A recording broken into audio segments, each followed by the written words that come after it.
அண்ணன் சீமான் அவர்கள் இந்த ஈரோடு கிழக்கு இடைத்தேர்தலை நிறுத்தியிருக்காரு. சூரம்பட்டி 4 சாலையில் இருந்து உறவுகளோடு நடந்து போய் வேட்புமனு தாக்கல் செய்வதாக இருந்தது. ஆனால் எங்களுக்கு அனுமதி மறுக்கப்பட்டிருக்கு. சட்டத்தை மீறுபவர்கள் அல்ல நாம் தமிழர் கட்சிங்கிறது மக்களுக்கு புரிய வைக்கிறோம். அதே போல காவல்துறைக்கு நாங்கள் அண்ணன் சீமான் அவர்கள் அதைத்தான் எங்களுக்கு சொல்லியிருக்காரு. திமுக அராஜக ஆட்சிதான் ஜனநாயகப்படி தேர்தலை சந்திக்கவில்லை. திமுகவா நாம் தமிழர் கட்சி சீதாலட்சுமியை பார்த்துடலாம் அப்படின்ட்டு நாங்க தனியால போறோம். வழக்கு பாய்வதாக இருந்தால் திமுக ஸ்டாலின் அவர்களுக்கு முதலமைச்சர் எச்சரிக்கை விடுக்கிறார். எம் மேல வழக்கு பாயிட்டோம். எங்களுடைய உறவுகள் ஒருத்தர் மேற்கொண்டு நீ வழக்கு போடக்கூடாது. தனியாக 8 பேருக்கு மேல நேற்று வழக்கு போட்டிருக்கீங்க.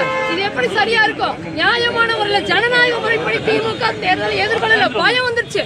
அண்ணன் சீமான் அவர்கள் 10 நாள் இந்த ஈரோட்டு மண்ணில் தமிழர் மண்ணில் நிக்க போறாரு. எச்சரிக்கை செய்யறோம். ஸ்டாலின் அவர்களுக்கு பயம் வந்துருச்சு. அதனாலதான் இந்த உறவுகளோட போற கூட அனுமதி மறுக்கிறாரு. பாத்துக்கலாம். திமுகவா நாம் தமிழர் கட்சி சீதாலட்சுமி போறேன்.